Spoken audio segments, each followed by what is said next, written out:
Well, it is Shoot the Shit time with DSP, STS with DSP. I'm DSP, David Scott Peters, but you know that if you're logging in, I think, right? Because somehow you have to know that I'm going live. So you're in my circle. You're in orbit anyway of what we've got going on. I really welcome you here. We'll get started in just a little bit. Let's get with our good mornings and what's going on this morning. We've got Seaquake Brewing in the house. Deja Wakefield, what is going on, my friend? Excited to have you here. We've got Caleb's in the house. Welcome back, Caleb. Good morning to you. Great to have you. Glad to have you here on a weekly basis. And let's see, our very important, incredible success coach, Mary DeLeon's in the house. Good morning to you. Question is, are you home office today or are you in a coffee shop? Chet is in the house. Another welcome from the Pompous Pig. It's Kim. Kim from you're logging in on somebody else's account, your husband's account, your son's account. Somebody. It is good to have you. I don't think I've had you on here in a while, so it is wonderful to have you back. Welcome, welcome, welcome. We're going to talk a little bit about systems today, but you're used to that with me by now. So if you are joining me right now, make sure you log into your Google account or your YouTube account. They are synonymous. They are the same thing. So you can participate in the chat just like Taylor Howard is. Good morning, Taylor. It is wonderful to have you. I really enjoy having all of you here. We're going to get started here and let's get going. Welcome to Shoot the Shit with DSP. STS with DSP happens every Friday at 8 a.m. Pacific Time, 11 a.m. Eastern Time, live on YouTube, travel schedule permitting.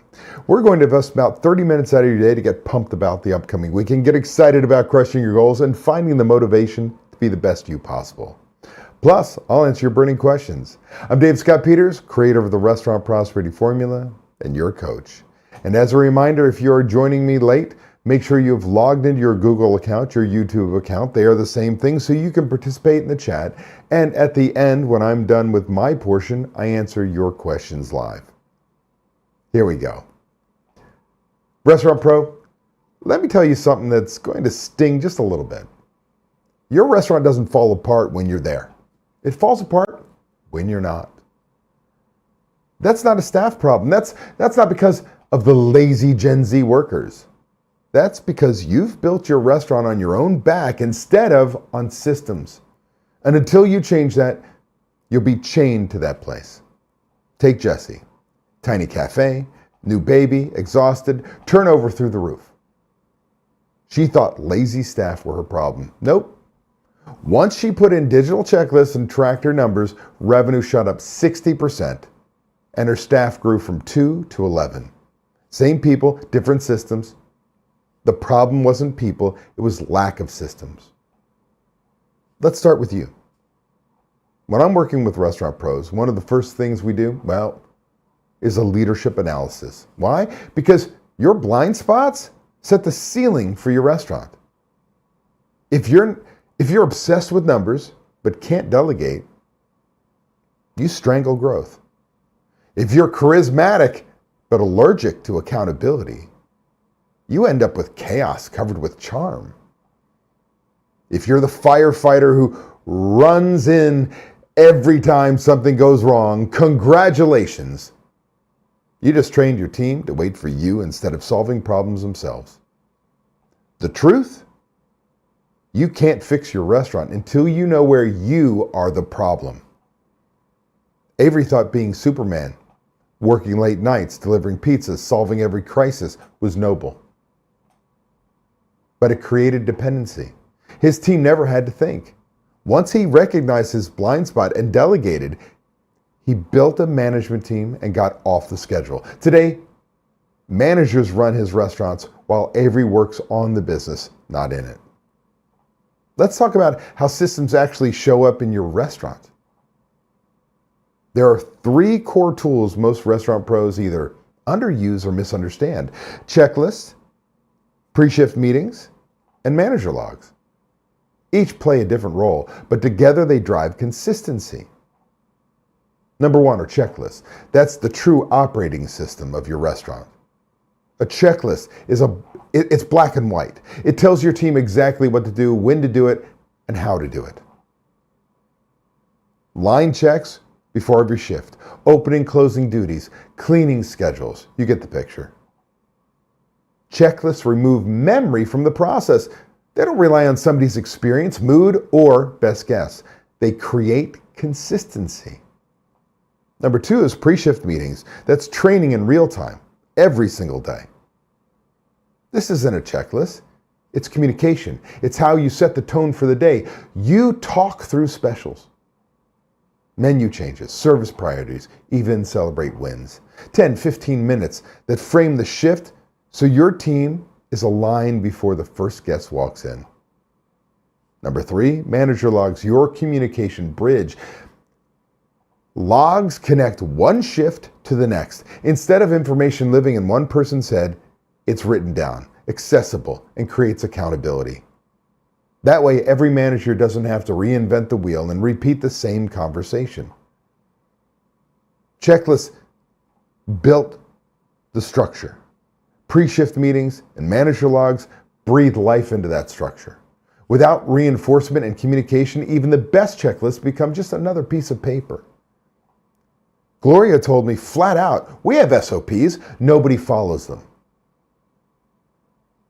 The issue wasn't her staff.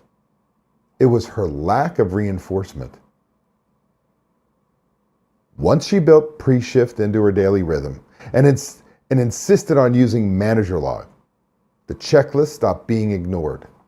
They became a part of culture. Let me ask you something. If I walked into your restaurant right now, and I asked 10 of your employees, who's in charge of X? Pick anything, scheduling, ordering, right? You get the picture. Would I get 10 different answers? If so, you don't have an organizational chart. You have organized chaos. And look, an org chart isn't just a corporate exercise. It's clarity. It's empowerment. It tells every single team member, here's who I report to. Here's what you're responsible for. Here's what winning looks like in your role. Without that clarity, your people default to the same thing every single time. Do you know what that is? Ask the owner. And guess who gets chained tighter to the business? You. Matt once brought me an accountability chart with every task listed out. I told him, Matt, that isn't an org chart. It's a glorified to-do list.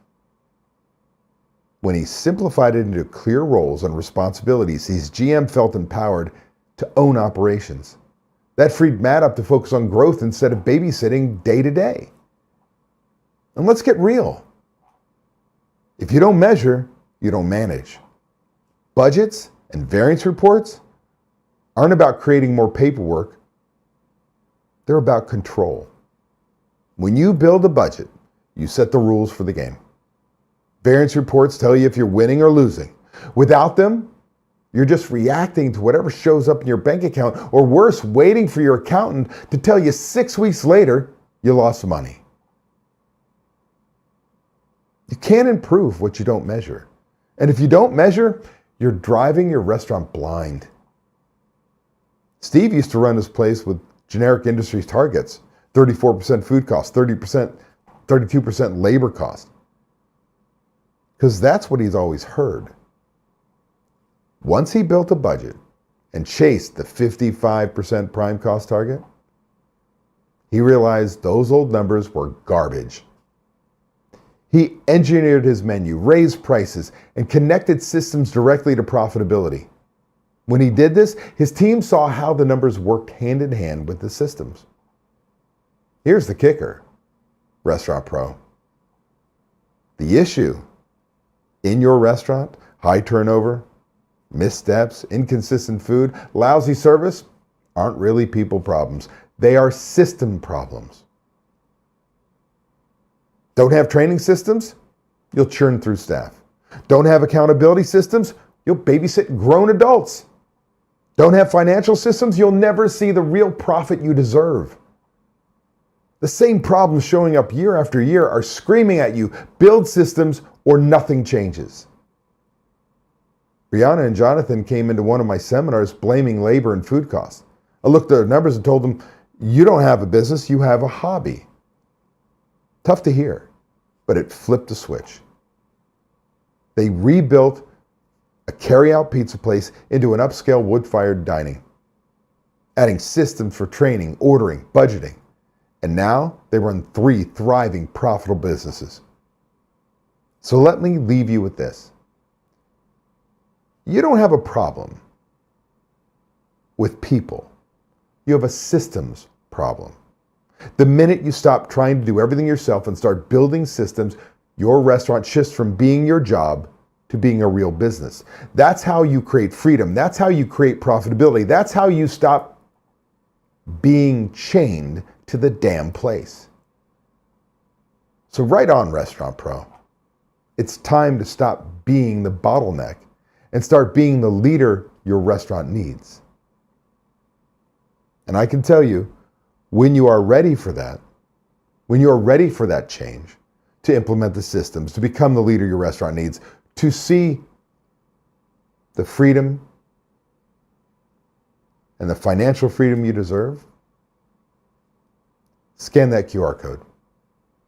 Get on a call with Ryan James, our solutions coach, so we can learn about you and your business, tell you what our coaching programs are all about, see if there's a possible fit. If there's not, we won't chase you down. But what if we are? You could change your life. You could start to lead your business. You can start to make the money you deserve. But most importantly, you can have a life away from your business. And that's what we want to work towards. So now it's time for your questions. We're going to go back to the comments. We've got a bunch of people that have joined in since I talked about Taylor. Taylor says right afterwards, I need to put some spirits on that shelf. Hey, listen, man, send it. I will drink it. I mean, I don't drink a whole lot, but I would love to have your spirits on there. I've got Deja Wakefield's beer up here, those cans. She's still waiting for them to explode on me because they are actually filled with beer. They're not filled with water. So, Vapor X is in the house. Welcome back, my friend. He said, good morning, Obi-Wan Kenobi. Obi-Wan. I get there. Daniel Herrera from a whole nother area of the world. Checklist changed my life. Yeah, and it's crazy, right? Something so simple, a checklist. But that's why it's the foundation of everything we do. The foundation of all of your systems are checklists. If you can't get a manager to follow a checklist, what the hell makes you think you're going to get them to wake up every Sunday morning excited about taking inventory, on time, and give a shit? Instead, you get an inventory if you're using software that is $30,000 in shredded cheese because they counted ounces, but it was a case price. And they didn't take the time to look. Instead, you start spending 2 hours trying to fix, or 4 hours trying to fix an inventory took 1 hour. That goes back to that superhero part where we can't fix everything ourselves. We need to retrain that person. We need to send it back to them. We need to tell them how they find the mistake, to go find the mistake and bring it back to you, not for you to fix everything. Again, this is the challenge. We can implement systems all day long, but if you're the one doing the systems and nobody else is, they're worthless. You didn't change anything. You just had more work for yourself. And oh, by the way, it's not more work for your team. It becomes how we operate the business. It becomes our system, our process, our way. It's changing company culture, and that's the hard part. The systems are easy. I'm being dead straight with you. It's getting your people to use them. That's the challenge. Well, it is time for your questions. How are we doing on time? We're doing great on time. So make sure you're logged into your Google account, your YouTube account, so you can participate in the chat. Say that 3 times fast. Because now is the time for me to answer your questions. If we don't have questions, I'll certainly give you back time today because it is Friday. And for most of you, that's your busiest sales day of the week. It's a good time to get motivated. It's a good time to get ready to make change. It's a good time to fire it up. because now's the time where all the juices get flown. We have busy weekends. Man, the restaurant business is easy. Sales are there, so our labor cost is low. Sales are there, so we start to think we're going to make money. Sales are there, which means there's a full restaurant, and we get to talk to people and deliver incredible hospitality. We get to do what we love and stop worrying about nickels, challenges. But Monday's going to be here soon enough. It starts all over again. If we don't put the systems in place, if we don't take the time to change what we're doing, the phrase, if you always do what you always did, you'll always get what you always got, becomes our reality. Groundhog's Day, doing the same thing over and over again. So let's see here. We have Boz says, I've been the head chef under a few different titles with the same role for 6 years now. I can't get a system to stick. He says, I used Orderly, Jolt, and Heartland. Okay. Chef, I feel your pain. Now, I'm going to make an assumption. If you've been doing this for 6 years, you've probably come up from the ranks like I did, like most restaurant pros. We were a line employee and we worked really frickin' hard and learned and moved our way up. So whether you went to culinary school or the School of Hard Knocks, does not matter. You've been trained over the last 6 years on what to do, what not to do. And the challenge when we are a line employee that becomes a leader is in times of stress, we go back to what we're comfortable with. So, question for you, it's rhetorical or you can answer it. Are you your best prep cook? What do I mean by that? Well, prep can get done. Your owner's been screaming at you to reduce labor. So what do? You save hours with line employees and you do the prep.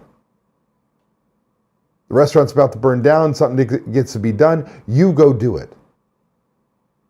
You spend more than 50% of your time on the line actually cooking, not in the expo window or in the wheel, not working on budgets, not working on labor, not training people. And you get the end of the week, you've worked 60, 80 hours and go, holy shit, how do I get this done? You implement the system and nobody follows it.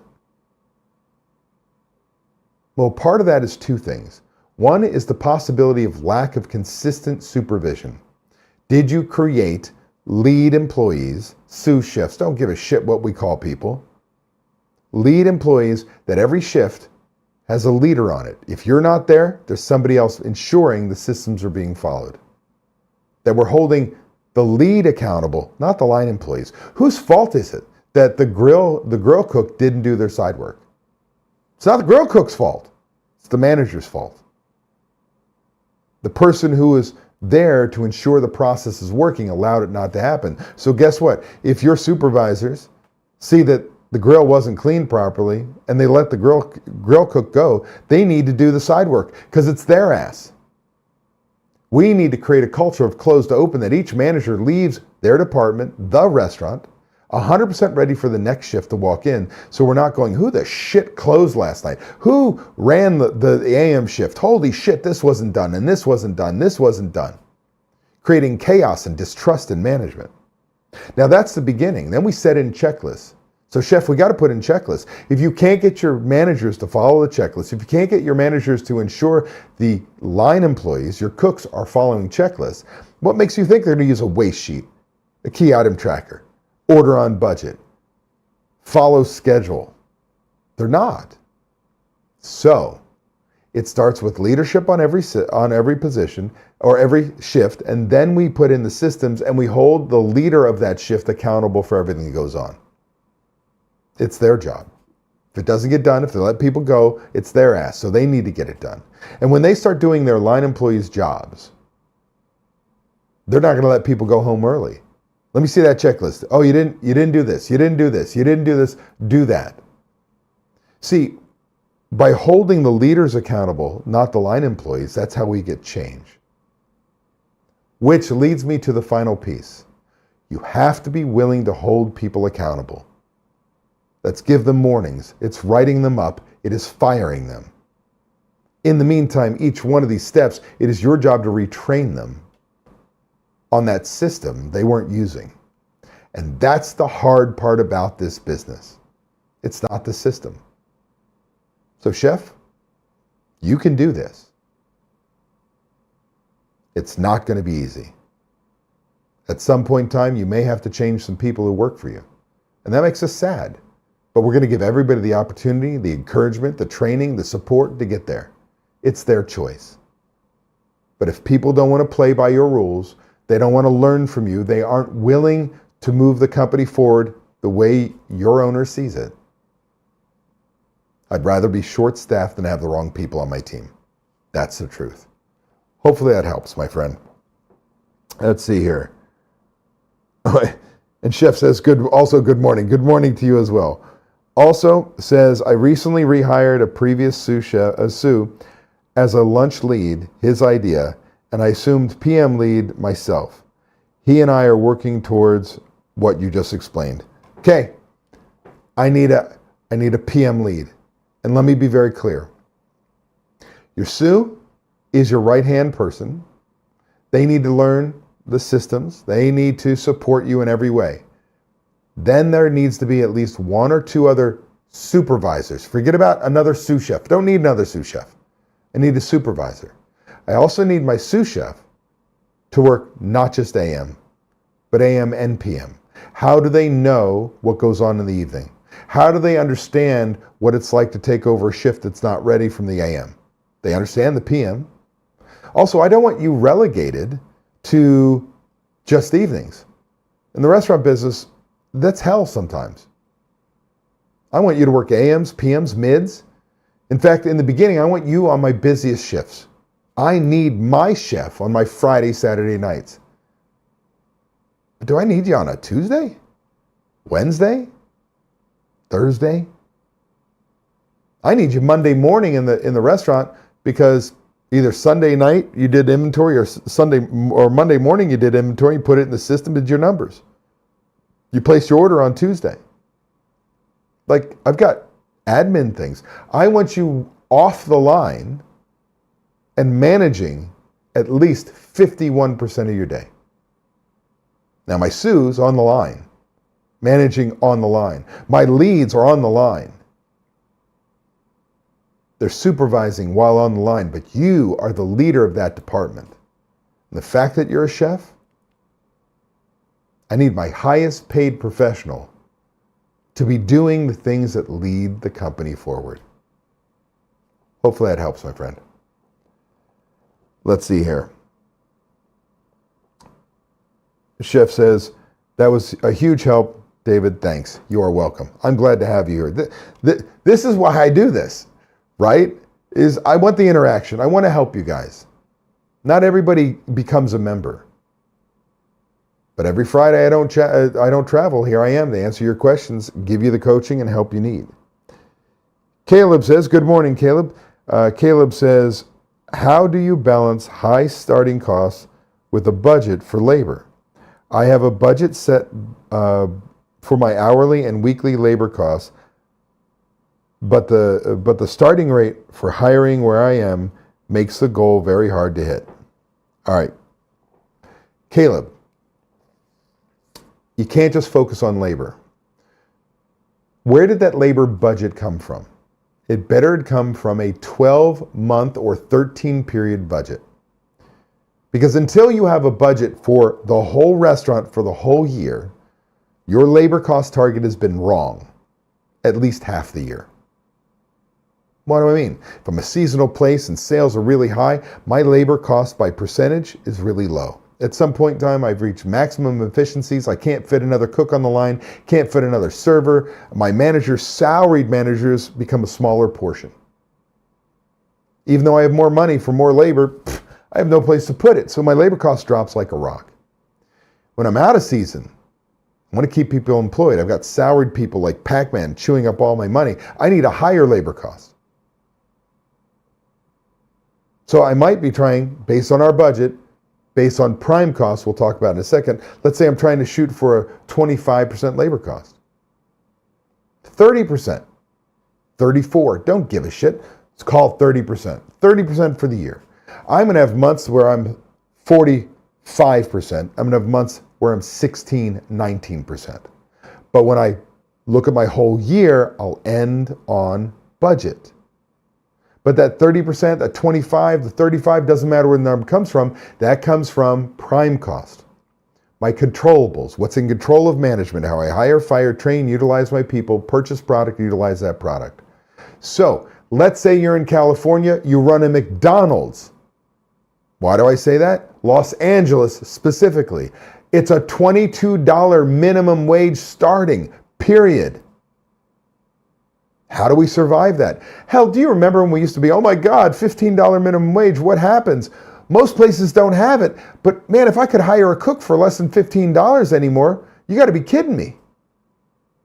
Yet we're still operating, so this is where prime cost comes in. We're trying to shoot for, if I do $1 million or more in sales, gross sales a year, I'm shooting for a 55% prime cost. So if I run a 30% labor cost, that's my target. I only have 25 points for cost of goods sold, food, bottled beer, draft beer, wine, liquor, merchandise. You got to re-engineer your menu. So the short answer is, number one, if my labor costs are really, really high based on starting wages, I need a food cost could possibly be 20, 22, 24%. Not 34 bullshit. Understand? Oh, by the way, what if my labor costs, starting wages are high, and my menu's too challenging? I've got too many prep days. I've got too many steps on the line. I've got to have my menu's so large that I've got highly trained cooks, and it makes it very difficult, and I need more people on more positions because it's so challenging. We can re-engineer our menu to reduce the number of items. We can reduce the number of prepped items by cross-utilizing or dovetailing. We can re-engineer the menu to shift people from saute to fryer. Don't care. We have things that we can do to reduce labor. So there's not one easy answer. Those are just a couple of things that we talk about all the time in our group coaching programs. Hopefully that helps. All right, let's see here. That was Caleb. So Stefano, my friend, is in the house. Good morning. Just rolled out our checklist with the kitchen crew. They hate them. If supervisors/managers have to verify completion anyway, why not just tell them to fill out the checklist instead of the staff? He also adds, since management/supervisor for that shift is ultimately held accountable for it. You're just creating a hell job for your supervisors. So Stefano, we talk about in the program, you as the owner need to do owner things: budget, marketing, lead the team, develop your managers, hold them accountable, move the company forward, work strategically on your business. So your management team, your supervisors, are your leaders on each shift. And if your leaders have to do everybody else's job, you've taken your shit job of doing the superhero and made it their shit job. And they don't have time to do anything. They're going to fail you every single time when you go, why wasn't this done? Why wasn't it done? When they're doing everybody else's job, they have to become leaders and hold people accountable. You have to be willing to fire someone to change the culture. And that's a part of hating the checklist. By the way, why do they hate the checklist? Oh, you're creating work for me. Bullshit. I'm finally making sure you do the work you're supposed to do every day. Up until now, supervisors have allowed you to get away with murder. That's the problem.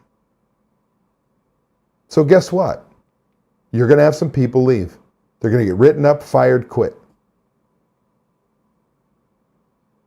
That's it. Now, I know in your situation, your menu is so complex that it takes forever to train somebody. But you are already taking the bull by the horns, and you are already reducing that menu to a level that you can do with less. You can get by because you can train somebody faster. You are in the process of taking control of this. But no, I will not accept that I am holding my supervisors accountable so they should do the work. Wrong. That's my 2 cents, my friend. I appreciate you.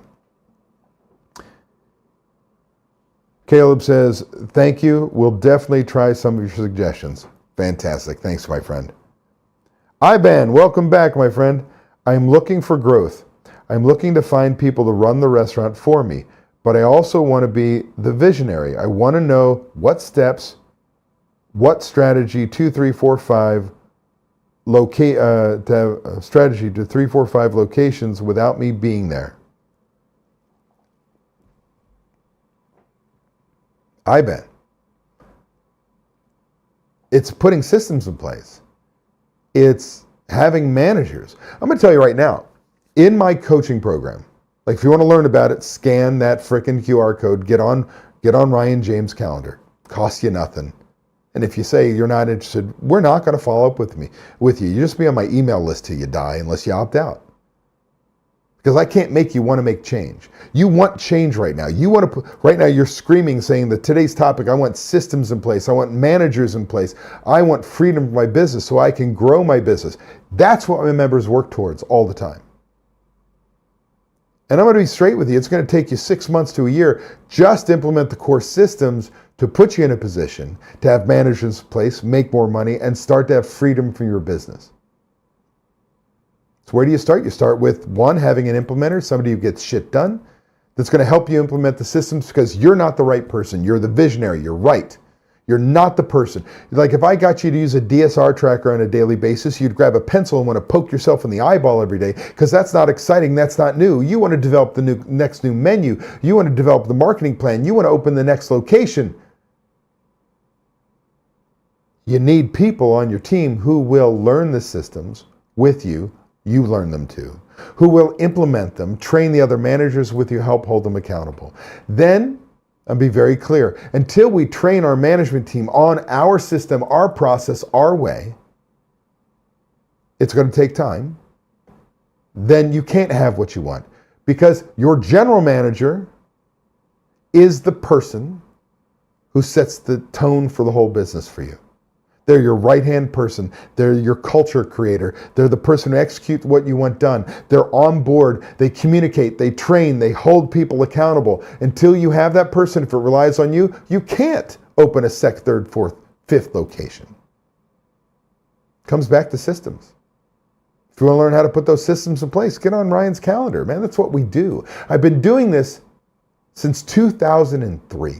I'm in my 23rd year. I am the OG of coaches. I was the first. I'm going to tell you, I've been doing this so long, the only way people fail is they don't take action. That's the truth. And if you're a small volume place, we've got to get you to have a manager in the first place. If you're a large volume place, we need to get your managers to know what your expectations are, train them properly, support them, give them everything they need to be successful, not just yell at them, not just be disappointed.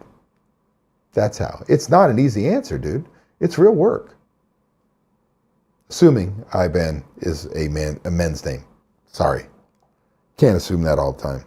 Stefano says, thank you. You are welcome, my friend. I appreciate you always. Iban says, when I stroke? Let me try this again. Put it back on screen. When I stroke hire supervisors, when I hire GM assistant manager, like which employers right now, I have 30 employees. I ran a breakfast, lunch, and I do it on my own. I don't have managers. When to hire? Iban, you can't do this yourself. Now, the question is, are you a low volume restaurant? Are you a $500,000 business? Breakfast, lunch? Then you're in a tough spot. Then you are the manager. You're going to make potentially 10% because the volumes are so low. That's your $50,000 a year to make. Now I've got supervisors, and I've got key employees, and I've got to make it work. I've got to get my sales up to at least $850,000, better yet $1 million. Now I have money for managers. Now I can start this process. But the reality is, when do I start hiring managers? Well, in my coaching program, we'd start with trying to help you create supervisors, hourly people that are learning the systems, but more importantly, identify that implementer. Then we can start working on your budget. Then we can see what systems we need to put in place, how quickly to put them in place, and what the results are going to be, and we can stage when you're hiring, whether a salaried manager or not. So that's the long answer. The short answer is as soon as possible. The problem is when we bring on a manager without systems in place, they fail us 99% of the time because you're asking them to read your freaking mind. You've got to have your system, your process, your way. We need to set them up for success, not treat them like bad people every single day when we tell them what they're doing wrong because we didn't tell them what we wanted. Nobody wants to work in that environment. IBAN says, yes, $2.8 million a year. Then shit right now, dude. Scan that damn QR code. Give us an opportunity to learn about your business and tell you what we do. Oh my God, you're easy. You have volumes. Think of it this way. I'm going to assume that you're a typical restaurant running a 78% prime cost. If you're not taking inventories on a weekly basis to calculate your food cost, your pork cost, if you're not calculating your labor costs on a daily basis, odds are you're running a 78% prime cost. So if I come to my trusty dusty calculator here and I say $2.8 million and you're running a 78% and I want you at a 55%, actually I want you at 50. But I'm going to say 55. When you do over $2 million with a full management team in place, we're looking at a 50% prime cost. That means 23 points. That means you have $644,000 on the table. Do you think we can afford a manager? If we spent $150,000 on 3 managers that are assistant managers, if I spent $200,000 to get good people in place, and we'd still make $440,000 more a year, is that a journey sound worth doing and freeing your ass up? That's what we're talking about. That's the systems journey. You're easy, my friend. It's the person who does $500,000 a year that becomes a challenge for me because we can only make so much change in a business when the volumes are low. Make sense? Sorry if I got a little tub thumpy there, but you're easy, bro. 2.8 million? Oh, you've got a great restaurant. You've got to fix you. Let me be very clear. IBAN, you have a great restaurant. You got to fix you, brother. That's my 2 cents. David Schlotter's in the house. Yo, DSP, how was your damn vacation? I keep seeing all this stuff on Facebook. I don't react to everything. I'm a lurker. Look like you had a great time. Love to catch up at some point in time. I talked to Matt just the other day. First time in 8 million years. Reach out sometime, brother. I know it's two-way street. I could reach out to you. I'm just blaming you instead. Ivan says, yes, you're right. I don't measure anything, and that you say weekly and daily. Yep, I know. You're not alone, dude, and that's not a dig. Do you think the majority of my members come to me with all the controls in place? I have very few. I have some people come to me, they've got systems in place, what they're missing is the cog, the little gear that ties all the systems together. Or they've got systems in place and they're the only ones that know how to use it, and they don't know how to train others and get people to use them and hold them accountable. The vast majority are people like you running a great business, but doing it all your damn self. And you sit there and you tell yourself, I do this for my family. Bullshit. We do it for our own egos. If you're really doing it for your family, you'd find a way to put the systems in place and make change in your life so you can enjoy it. I lived it. I understand. But it's time to change. Hopefully, IBAN, I will look for you to have gotten on a call with Ryan. Of all the people sitting here, you're a slam dunk, dude. Just saying. David says, Ireland was phenomenal. Trip of a lifetime. The Guinness and Jameson were flowing. Oh, I bet. I'm going to go to Worlds. Those of you who don't know, I'm a rower. I rowed in high school and college, took 30 years off. If you get into my system, you'll see training videos where I'm about 278 pounds. So I'm puffy and pale. It's awful. It was right after I had a heart attack, so you can tell I was taking care of myself. Got back into rowing. I'm going to row in Worlds in Bled, Slovenia in 2026, September. And my family's going to meet me. We're going to go to Ireland and Scotland. So I'm going to talk with you about where we should go. That'll be awesome.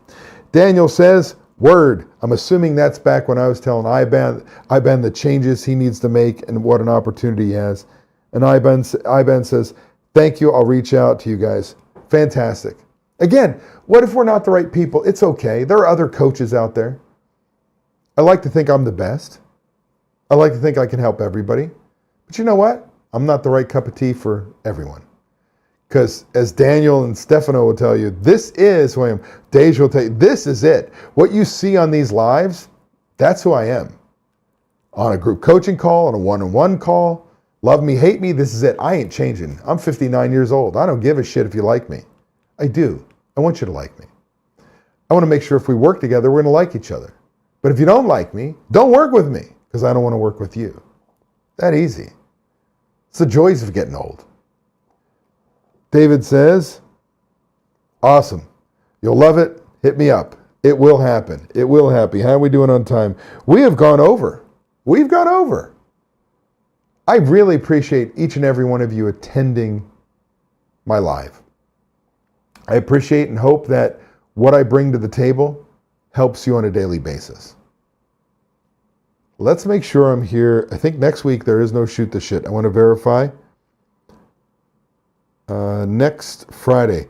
There will not be an STS next Friday. The next Shoot the Shit with DSP is October 10th. So you're gonna get a reprieve. Next Friday, no DSP. But you know what? You go to my YouTube channel, David Scott Peters, and you could watch so many videos. I have 5 years of videos, weekly YouTube tips. Make sure you watch. Or go out and buy my book for $15 on Amazon or your favorite retailer. Restaurant Prosperity Formula, What Successful Restaurateurs Do. That's basically the systems I teach.